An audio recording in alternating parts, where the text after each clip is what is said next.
era gakaawa gantwalidde emyaka naye zoga kona nange nga kinnuma ng'omuntu ogalumika amazima lwaki temugogera lwaki toyogerako amazima I was here bwe nava gye nva saayaweerezanga ssente nina n'obuvidiyo obukakafu tetwava okwo nali nvuga nga nzija wano nenfuna abantu quarrels nga omanyi media bagetinga ab'oku internet bagetinga ne batategeera ani alwadde waliwo abaami besijja kwerabira mwalimu Bajjo ne Balamu bawe ebitiibwa ne bagamba twayogedde ne mukyala wa Kabako ne tukola tutya Kabako kati waliwo omwami omu bamuyita Kyagulanyi alina gye yali ye mu bwongo bwe era nsonyiwa olwaleero ngenda kutwala okwetondera ndujjudde nsonyiwa nze nsonyiwa ntwala okwetonda eri mikwano gya Kyagulanyi mwenna ne bannayuganda muntwale nga okwetonderako muganda wange ngenda kwetonderako lirimpazo leero nga neetonda waayi esimu mba ntuuka wano ng'enkubwa okuva ew'omwami oyo ng'eŋŋamba mbu nkuweerezaawo ssente ogira wejjanjaba ne mugamba sinze ndwadde kuba ebaali boogera ebyo ebintu baali controversial abaami abo mubamanyi kati mukubeera controversial ebigambo ebyo byagenda otuuka wange omukulu yankubira ng'amanyi nti nze mulwadde nga ndi ne mukyala wange oyo Dumuna n'agamba naye akasente ako kakole ki ne mugaa sinze ndwadde neŋŋamba naye kabazireetera ozitwalira oyo omulwadde bwe mba seerabidde lisiti yaliko Zex Birangi Dax Vibes Devi Edi Mutwe Kabako luno omwami omulala cameraman tebatukiriza n'amasimu ne batugamba mbu tuze mu political tuze mu bya politics ne bagamba nedda era twali tuzigutte ssente omudidi ne tubaga kati omudidi tuguzeeyo ne bagamba ati muguzaayo mugutwalire omulwadde era nebaza mukyala wa Lirimpazo twamusaba yakafaananyi mukazi wattu n'ayiiya engeri yakakuba akateza atya omanja era olwa famire yammwe ngenda kutereza mbutereza mukulu muto wange oba mukulu munnange ngenda muterezamu katono nnyo bulwadde babuyita kalusu katono nnyo muterezeemuko omanyi si buli kintu nti olina okyogerako si buli kintu nti olina okyogera nze ndi mukulu wa kika naye si buli muntu nti nina omuziika nina okwerekerezamu nkuwaddeyoko example kyogamba n'olubuto olwakavaamu nalwo ngende nduziike si buli kintu era kyannuma nnyoza ebinnuma bitono bigenza totuuka ku mukwano gwange kingisa era singa kibadde kisoboka nyimirira wano waliwo olutalo lwewatandise lulaika luli musical oba nzikeko mu studio kuba nalabye atadde akayimbi tokwata amayinja twesange mu katale mulembe mutebireka kunyenyeza empale njikunyenyeza ogirabe bwetekena abaana bewagale kankukesa ekikiri otegeera so kati ndi mu lyrics nga bwe nazikuwadde buli awulira toyogera bigambo tetuli bannabyabufuzi tetuli ba content creator nzomanya abantu bajja kuntegeera mpola waliwo akadde kenjogera kati okwogera naggaddewo ya ate tobeereeyo bino byabaki byabanene kasitoyambuka munsi nze najja kulwana golooza singa siri mulwanyi singa ndi wano wendi gwe teweewuunya omuntu omu ensi n'ensigo erwanyisa nzijonkera mpola golooza nali nabulirawo olowooza nadda ntya mujja kufa ebirwadde nga temulwadde mujja kulaba abantu awo weebuza omusajja ono atava ku intaneti atava ku tiktok abantu bateekawo netteeka neva sikipu ojja kufa ekirwadde nga tolwadde mwana wange tomanyi gye yali yabulira tomanyi mbuyaga yamutwala tomanyi yamuzza bajjonkere banaawulira wali ku live ng'ogamba nti kingi walwala kinsaha yaleeta sente ziwa ne miliyoni ekutini njagala ndongo yebeeyogera ndongo yebeeyogera saagala kati ebigambo ngenda kubyogera waliwo obudde bwabyo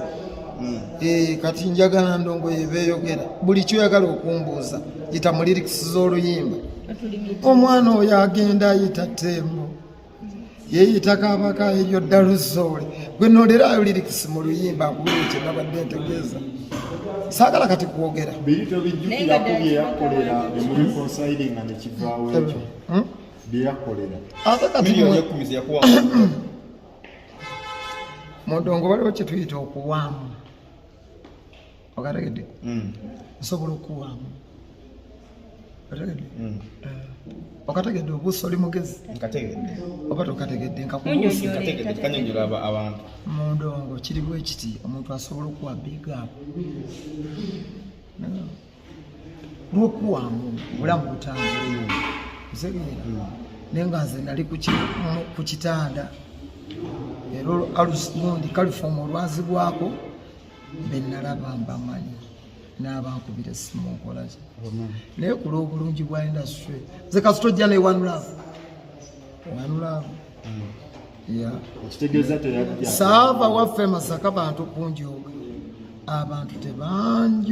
tebanjolonga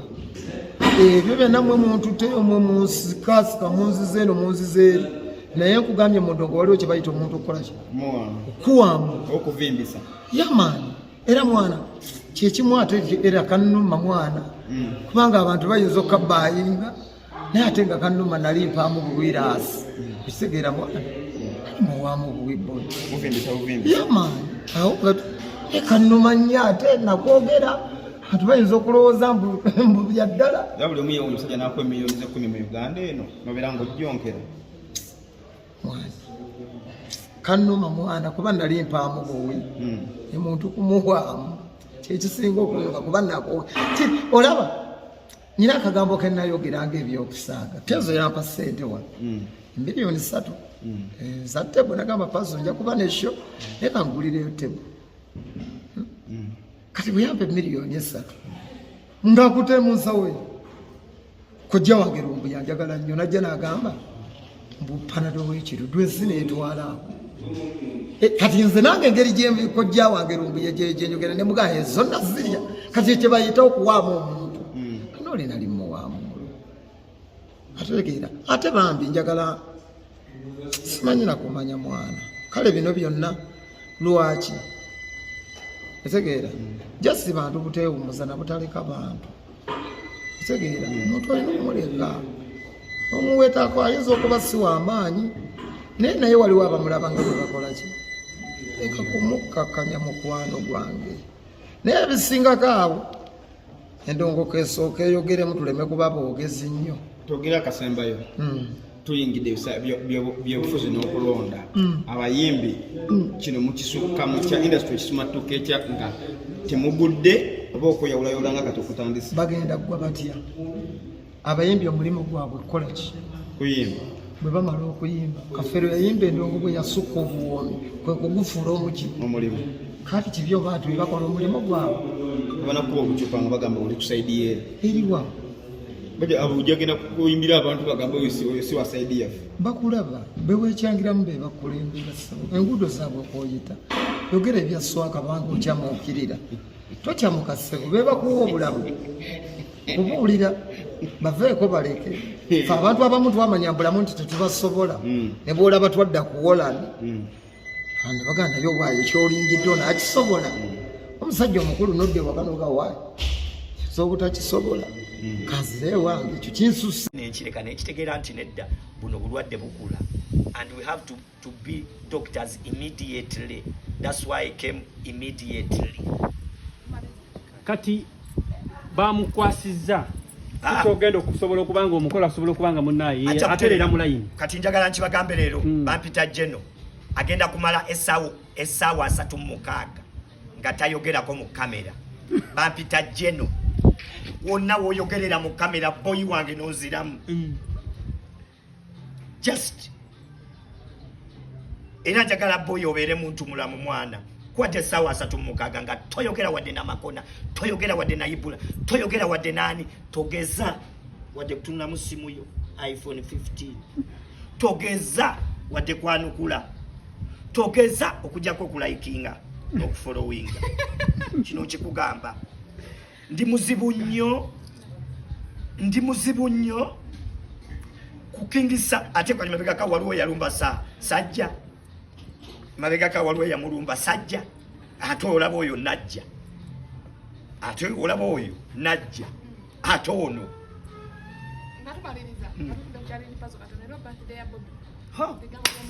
Happy birthday to you. Happy birthday to you. Kati ate mmala noli mu munonya akayimbi. Pazo netageza nayo kula mu kamera. Happy birthday Chagu. Happy birthday Baba Bobby. Baba Baby. Happy birthday. Amazalibwa malungi omukulembeze. Inspiring artist, inspiring leader, inspiring youth. Amazalibwa amalungi mukulu Kyagulanyi. Tukwenyumirizamu nnyo,